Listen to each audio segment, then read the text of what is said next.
इस एपिसोड की स्टार्टिंग में हमें पता लगता है कि बाइटियान और उसके साथी यहाँ पर एकेडमी में होने वाले कंपटीशन को जीत चुके थे। अब एल्डर उन्हें वहाँ पर एकेडमी के पवेलियन में लेके आए थे ताकि वो अपनी एट्रीब्यूट्स के हिसाब से और अपनी मार्शल आर्ट्स के हिसाब से अपने लिए सूटेबल टेक्निक्स और ट्रेजर्स को हासिल कर सकते हैं। इधर शीशी हमसे पूछती है कि मास्टर, आखिर हमारी एकेडमी में कोड डिसाइबल्स की तादाद कितनी है? तो मास्टर बताते हैं कि हमारी एकेडमी में टोटल 18 कोड डिसाइबल्स हैं, और अगर तुम्हें कोड डिसाइबल बनना है तो तुम्हें सख्त मेहनत करनी होगी और साल के आखिर में होने वाले एकेडमी के कंपटीशन में तुम्हें पुराने कोड डिसाइबल्स को हराना होगा। अब ये लोग एल्डर के साथ पवेलियन के 6th फ्लोर में आ जाते हैं, और जब वो उस पे एंटर होते हैं तो एल्डर उन्हें एक फॉर्मेशन पे खड़ा करते हैं और फॉर्मेशन को एक्टिवेट कर देते हैं। और वो एक्टिवेट होते ही वहाँ पर वो सभी के सभी लोग एक जगह पर आ जाते हैं, और वहाँ पर माउंटेनियस एरिया था। लिंक पाइटियान उसको देखकर कहता है ये तो गुनकुआन माउंटेन है, लेकिन एल्डर उसको करेक्ट करते हुए कहते हैं कि नहीं, ये यहाँ पर लैन वुफू अकेडमी की वॉल है, और यहाँ पर इसको लैन वुफू अकेडमी का माउंटेन भी कहा जाता है। और यहाँ पर हमारे बेशुमार और बहुत ही ज़्यादा कीमती ट्रेजर्स मौजूद हैं। और वो उनको आगे लेकर जाते हैं और उनको बताते हैं कि यहाँ से दीवार के बाहर आने पर ही तुम्हें ट्रेजर्स हासिल होंगे, और तुम अपनी मर्जी का कोई भी 2 ट्रेजर्स हासिल कर सकते हो। और उनको बताते हैं कि इसमें एट्रीब्यूट की पावर भी डाली गई है, तो इसमें एट्रीब्यूट के हिसाब से भी ट्रेजर्स होंगे। यहाँ पर blue energy, white energy, red energy है, जो कि जैसा कि रेड एनर्जी फायर को शो करती है, ब्लू एनर्जी वाटर को, पर्पल एनर्जी थंडर को, और ग्रीन एनर्जी अर्थ को। वो उन्हें बताते हैं कि यहाँ पर एट्रीब्यूट के बगैर भी यहाँ पर ट्रेजर्स हैं, लेकिन मैं तुम्हें सजेस्ट करूँगा कि तुम एट्रीब्यूट वाले ट्रेजर्स ही हासिल करो, क्योंकि जैसे जैसे तुम्हारा एट्रीब्यूट इवॉल्व होगा तुम्हारा ट्रेजर भी तुम्हारे साथ इवॉल्व होगा, और तुम्हें फ्यूचर में इससे बहुत फ़ायदा होगा। अब शीशी कहती है कि एल्डर ये सब तो ठीक है, लेकिन हमें पता कैसे चलेगा कि आखिर कौन सी स्किल ज़्यादा पावरफुल है और कौन सी स्किल कमज़ोर है? तो मास्टर बताते हैं कि जितनी ज़्यादा एनर्जी एक स्किल के अंदर से ग्लो करेगी या फिर जितनी रोशनी आएगी वो उतना ज़्यादा पावरफुल होगी। और यहाँ पर अर्थ स्पिरिचुअल एनर्जी तो अर्थली बेस्ड का भी रूप ले सकती है, और उनको कैच करना तो हद से भी ज़्यादा नामुमकिन की तरह मुश्किल है। और अगर तुमने वो कैच कर ली तो वो काफ़ी ज़्यादा फ़ायदेमंद होगी, लेकिन मैं तुम्हें सलाह दूंगा कि तुम उनके पीछे मत जाना, क्योंकि तुम्हें लिमिटेड टाइम ही मिलेगा और तुम्हें इन लिमिटेड टाइम में वापस भी आना है। और अगर तुमने इस स्पिरिचुअल एनर्जी को हासिल करने के चक्कर में अपनी ज़्यादा टाइम गवा दिया तो हो सकता है कि तुम्हें कोई भी स्पिरिचुअल एनर्जी ना मिले और तुम नाकाम लौटो। और अगर तुम एक बार यहाँ से नाकाम लौटे तो तुम्हें इस जगह पर आने का मौका सीधा अगले साल ही मिलेगा। ये सुनकर तो ये काफ़ी ज़्यादा हैरान थे। और यहाँ पर एल्डर अपने अंदर बाहर से एक काफ़ी ज़्यादा ख़ास ट्रेशर को बाहर निकालते हैं, और उस ट्रेशर को बाहर निकालते वो कहते हैं कि चलो मैं स्पिरिचुअल वॉल को ओपन कर रहा हूँ, तो अभी यहाँ से एनर्जीज बाहर आएंगी।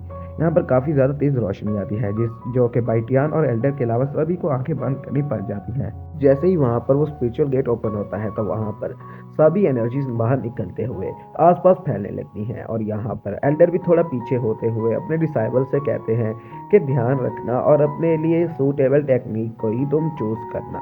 ये देखने के बाद अब यहाँ पर जब बाइटियान उन टेक्निक को देख रहा था वो सोच रहा था कि मेरे एंसेस्टर ने तो अपने टाइम में बहुत ही ज़्यादा कम्प्लेक्स और काफ़ी ज़्यादा पावरफुल टेक्निक्स को कल्टीवेट किया था, लेकिन अभी मेरी बॉडी इतनी स्ट्रांग नहीं है कि मैं उन टेक्निक्स को कल्टीवेट कर सकूं।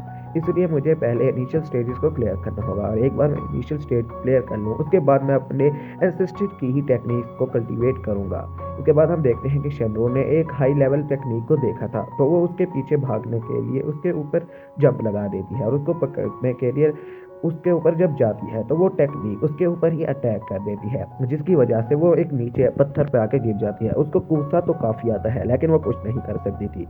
इसके बाद हम देखते हैं कि बाइटियान शीशी से माइंड टू माइंड बात करते हुए कहता है कि तुम अपने लिए ये ग्रीन एनर्जी वाली स्पिरिचुअल जेड को अपना लो, क्योंकि अगर एक बार ये तुम्हें मिल गई तो तुम्हारी प्रोटेक्शन में काफ़ी ज़्यादा हेल्प होगी। शीशी भी ऐसा करती है और उसके ऊपर अटैक कर देती है, और देखते ही देखते शीशी को वो टेक्निक मिल जाती है। शीशी जब नीचे आती है तो वो देख कर काफ़ी खुश थी, क्योंकि उसे एक लो ग्रेड की मिस्टीरियस टेक्निक मिली थी जिसका नाम स्लेक पाल्म टेक्निक था। तो ये पाकर वो काफ़ी ज़्यादा खुश थी और बच्चों की तरह कोने लगती है। यहाँ पर एल्डर भी उसकी तारीफ करते हुए कहते हैं कि शाबाश बेटा, तुमने काफ़ी ज़्यादा बेहतर टेक्निक अपनाई है। इसके बाद शीशी काफ़ी ज़्यादा खुश थी, और चैनू तो इसको देखकर और भी ज़्यादा जलने लगती है।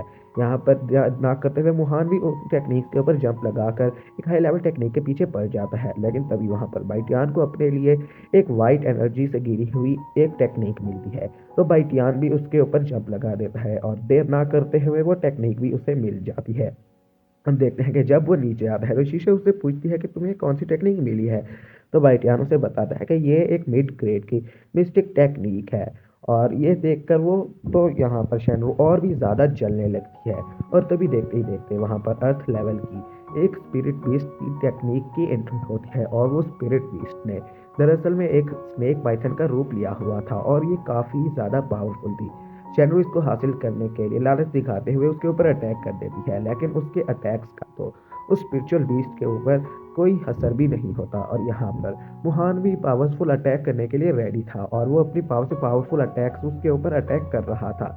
यहाँ पर शेनरू अपना सबसे ज़्यादा पावरफुल अटैक तैयार करती है और उस स्नेक के ऊपर मार देती है। लेकिन उस स्नेक को फिर भी कुछ असर नहीं होता। शेनरू के अटैक के बाद वो स्नेक शेनरू के ऊपर अटैक कर देता है और इन दोनों का अटैक ही एक दूसरे पर टकराता है।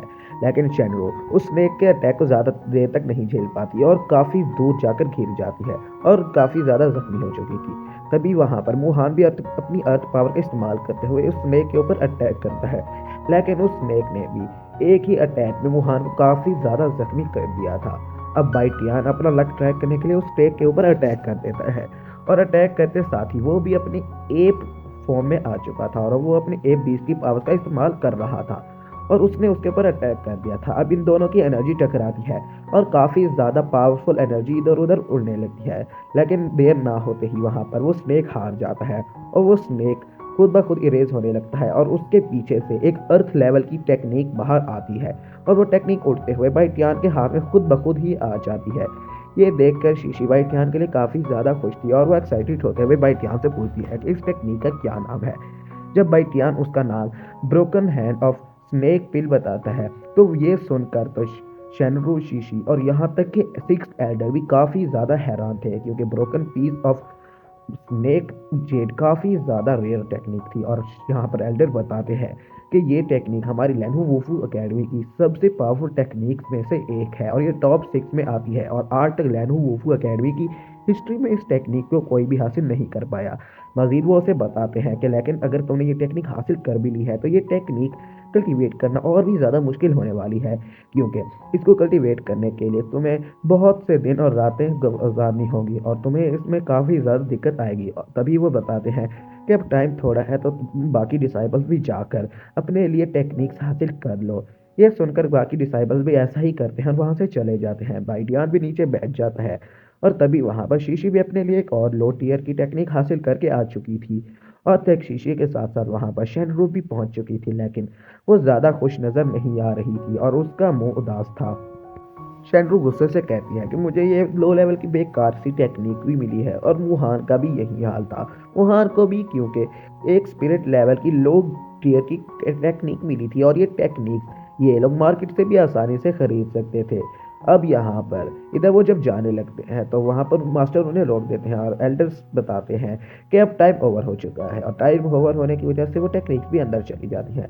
अब इधर शेनरू का गुस्सा सातवें आसमान पे था और वो बहुत ज़्यादा गुस्से में थी। ये बात समझकर वुहान भी वहाँ पर आ जाता है और उसके कंधे पर हाथ रखता है, लेकिन शेनरू क्योंकि बहुत ज़्यादा गुस्से में थी तो उसके कंधे से पे हाथ वो हटा देती है। यहाँ पर शीशी कहती है कि यहाँ पर इतनी कोल्ड क्यों हो रही है और जब लोग वो पीछे मुड़ते हैं तो वो देखते हैं कि ये सारी कोल्ड ऑरा और कोल्ड एनर्जी दरअसल में बाइटियान की बॉडी से फ्लो हो रही थी, क्योंकि बाइटियान उस ब्रोकन जेड स्पेस को रिफाइन कर रहा था और वो उसने उस टेक्निक को रिफाइन भी कर लिया था। और जब वो पावर टेस्ट करने के लिए एक पहाड़ पे अपनी टेक्निक को मारता है तो वो पहाड़ ही बर्फ का बन जाता है। ये देखकर तो एल्डर के साथ साथ वो तीनों डिसाइपल भी काफ़ी ज़्यादा हैरान थे। फिर बाइटियान नीचे आते हुए कहता है कि एल्डर, आप तो कह रहे थे कि इस ब्रोकन हेड टेक्निक को प्रैक्टिस करने में और पूरी तरह से रिफाइन करने में मुझे कई दिनों कई रातें लगने वाली थी, लेकिन यह टेक्निक तो मैंने अभी कुछ टाइम में ही कल्टीवेट करके पूरी तरह से रिफाइन कर दी। शीशी यहाँ पर बाइटियान को चीयर करते हुए कहती है कि ग्रेट एल्डर, आप तो काफ़ी ज़्यादा पावरफुल है और हम देखते हैं कि यहाँ पर वाइटियन खाना खा रहा था और लाइट ग्रीन भी यहाँ पर आ जाती है और कहती है कि ये कितनी इत्तेफाक की बात है कि हम दोनों इकट्ठे ही मिल गए। चलो ऐसा करते हैं कि साथ में खाना खाते हैं। तो वाइटियन भी कहते हैं क्यों नहीं, आ जाओ बैठ जाओ। और ये एपिसोड यहीं पे एंड होता है और आपको नेक्स्ट एपिसोड मिलते रहेंगे इस चैनल में इंशाल्लाह। अगर एक्सप्लेनेशन पसंद आई हो तो चैनल को सब्सक्राइब कर लेना और वीडियो को लाइक करना। मैं जानता हूँ एक्सप्लेनेशन मेरी पूरी तरह से परफेक्ट नहीं है और कभी परफेक्ट होगी भी नहीं, तो इंशाल्लाह टाइम के साथ सही होती जाएगी।